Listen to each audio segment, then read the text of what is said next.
genangan air bercampur sampah membentuk kubangan tepat di Taman Gedung Baru Pasar Mardika, Kota Ambon.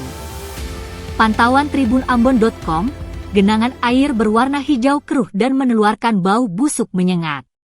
Sampah yang berserakan permukaan air pun merusak keindahan taman. Alhasil, tak hanya pedagang yang melapak di samping taman, pengunjung pasar yang lewat juga terusik dengan kondisi itu.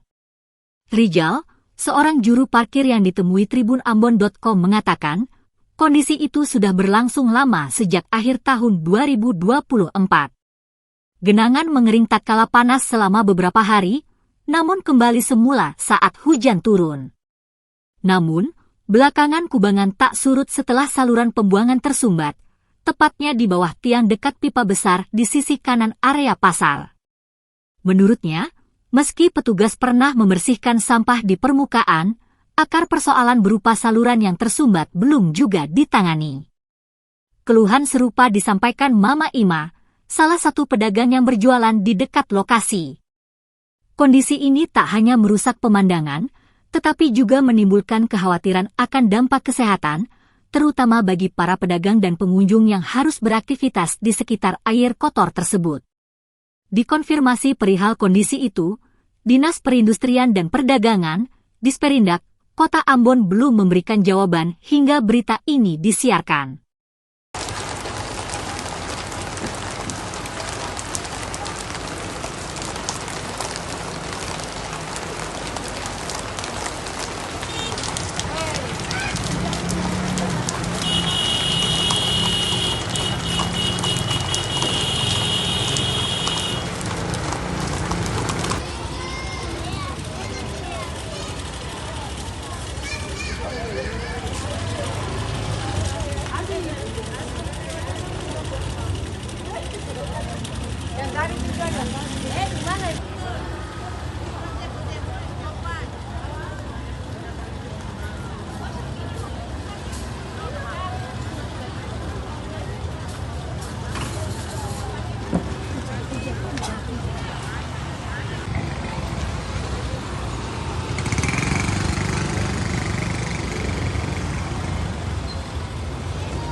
Download Tribun X sekarang, menghadirkan lokal menjadi Indonesia.